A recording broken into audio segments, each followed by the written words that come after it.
Good morning. देखो, पिछली class में अपन ने राष्ट्रपति की शक्तियों के संबंध में चर्चा शुरू की थी और उसमें अपन ने देखा था कि राष्ट्रपति की दो प्रकार की शक्तियां, एक आपातकालीन शक्तियां और एक सामान्यकालीन शक्तियां। आपातकालीन शक्तियों का मतलब ये है संकट काल। तो वो जो अपनी आपातकालीन शक्तियां थी वो तो अपन पिछली क्लास में पढ़ ली। अब अपनी बच रही है सामान्यकालीन शक्तियां और सामान्यकालीन शक्तियों को आज अपन शुरू कर रहे हैं।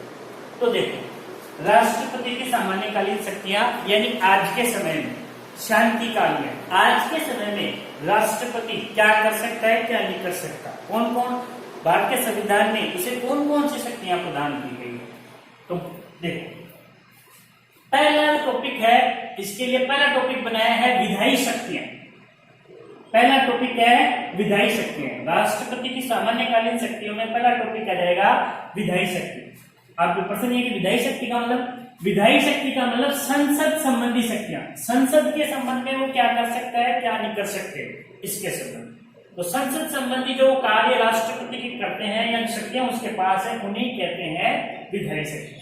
देखो, विधायी शक्तियों की में देखें तो कहने वाला आज तो जो अपना टॉपिक है वो ये है कि राष्ट्रपति संसद से संबंधित कौन कौन से कार्य करता है।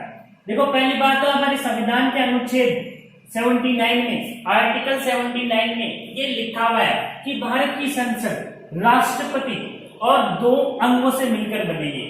भारत की संसद एक तो राष्ट्रपति और दो सदन, एक लोकसभा और एक राज्यसभा, इन दोनों से मिलकर संसद बनती है। यानी यहाँ ये समझ में आता है अपने कि राष्ट्रपति भी संसद का हिस्सा है, राष्ट्रपति भी संसद का भाग है, ये क्लियर होता है। अब देखो, अब अपन को देखना है कि संसद संबंधी क्या क्या कार्य कर सकता है राष्ट्रपति, या क्या क्या शक्तियां इसके पास है। सबसे पहला, इसको टॉपिक वाइज मैंने बना रखा है, सदस्यों का मनोनयन। भारत का राष्ट्रपति लोकसभा के लिए 2 एंग्लो इंडियन के रूप में, जो पिछले वीडियो में आपने बता दिया था, और राज्यसभा के लिए 12 सदस्य, साहित्य, कला, विज्ञान और खेल जगत से जुड़ी हुई हस्तियां, यानी टोटल 14 सदस्यों को मनोनीत कर सकता है। भारत का राष्ट्रपति संसद के लिए 14 सदस्यों को मनोनीत करता है। इस तरह ये हो गया संसद संबंधी तो कार्य पूछ रहे, ये विधायी कार्य तो बता रहे अपन। तो सबसे पहला इसमें विधायी कार्य में आएगा कि भारत का राष्ट्रपति संसद के 14 सदस्यों को मनोनीत करके भेजता है। उसमें से 2 तो अपने लोकसभा के हो गए और 12 राज्यसभा के। अब नीचे हो, संसद का आपको बताया, संसद का एक वर्ष में 3 अधिवेशन होते हैं, विशेष परिस्थितियों में अतिरिक्त अधिवेशन भी हो सकते हैं। तो वो जो संसद के सत्र बुलाए जाते हैं वो राष्ट्रपति द्वारा ही बुलाए जाते हैं और राष्ट्रपति द्वारा ही उन्हें समाप्त किया जाता है। संसद के सत्र को आहूत, ये जो संविधान की भाषा है, आहूत करने का मतलब मैंने कोष्टक में लिखा बुलाना, यानी संसद के सत्र को बुलाना। और संसद के सत्र का सत्रावसान, सत्रावसान का मतलब है समाप्त करना। ये काम किसका है? राष्ट्रपति। तो ये भी काम संसद से संबंधित है। संसद के सत्र को बुलाएगा भी राष्ट्रपति और उसे समाप्त भी राष्ट्रपति करेगा। लेकिन इसके लिए ये 2 शब्दों पे थोड़ा सा गौर कर लेना।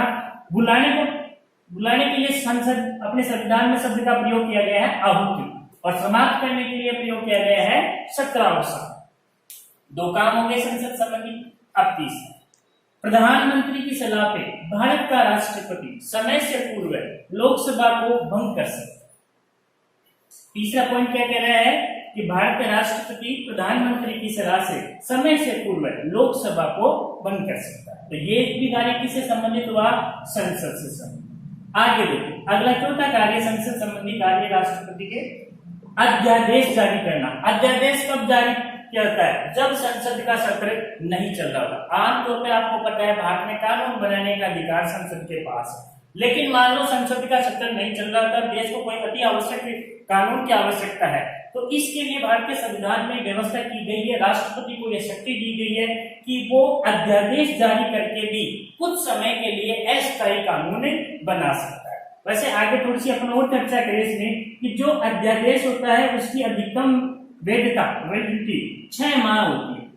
या तो 6 माह में, फिर बाद में संसद का सत्र शुरू होगा, वो इसको पारित कर देगी, तब तो ये परमानेंट स्थायी रहेगा। और अगर संसद इसे पारित नहीं करती तो ये फिर 6 माह बाद अपने आप क्या होता है? समाप्त हो सकता है। तो इस तरह राष्ट्रपति कानून भी बना सकता है।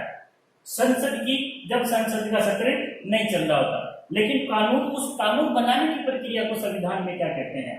अध्यादेश जारी करना। तो ये 4 थे। अब देखो, आपको पता है भारत में कानून संसद बनाती है, संसद से कानून बनने के बाद वो आता है लास्ट में राष्ट्रपति के पास। लास्ट में किसके पास आता है? राष्ट्रपति के। संसद कोई भी कानून बनाती है, दोनों शब्दों से पारित होता है, और दोनों शब्दों से पारित होने के बाद में लास्ट में आता है राष्ट्रपति के पास। और राष्ट्रपति के पास 3 विकल्प होते हैं। पहला अनुमोदन, दूसरा पुनर्विचार के लिए लौटाना, और तीसरा वीटो पावर। अनुमोदन, अनुमोदन का मतलब सीधा बिल्कुल सरल कि जो संसद से जो प्रस्ताव आया है राष्ट्रपति के पास, वह उसको हस्ताक्षर कर दे, उस पे उसको स्वीकृति प्रदान कर दे या उसका अनुमोदन कर दे। तीनों शब्द लिखे, अनुमोदन कर दे, स्वीकृति प्रदान कर दे, हस्ताक्षर कर दे। ये तो बिल्कुल सरल काम। लेकिन इसके अलावा क्या कर सकता है राष्ट्रपति?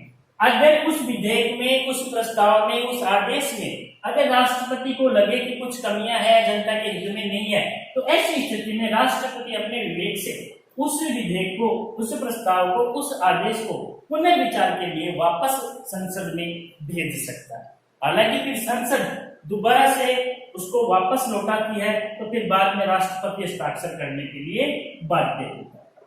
ठीक, तो 2 शक्तियां हो गई। सीधा सरल तरीका स्वीकृति प्रदान कर देना, थोड़ा सा उससे अगला तरीका पुनर्विचार के लिए लौटा देना, और अगला लास्ट है वीटो पावर। आपने भी नाम सुना होगा। वीटो पावर का शाब्दिक करते काम में बाधा पहुंचाना। तो क्या होता है, अपने संविधान में राष्ट्रपति किसी विधेयक पर कितने दिन में हस्ताक्षर करे, इसकी कोई समय सीमा निश्चित नहीं की गई है, तो इसका वो उपयोग कर सकता है। यानी न तो उस विधेयक का अनुमोदन करे और न ही उसको पुनर्विचार के लिए लौटे, बल्कि उसको अपने पास ही रोके, यानी ना हाँ बोले और ना बोले।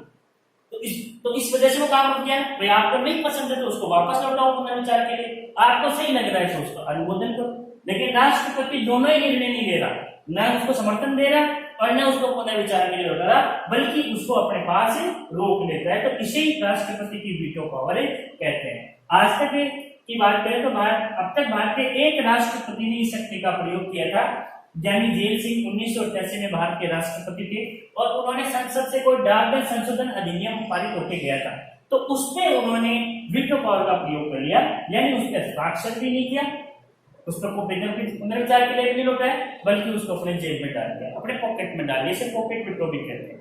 तो इस तरह से वो प्रस्ताव में रुक गया था और फिर बाद में स्वतः ही समाप्त हो गया।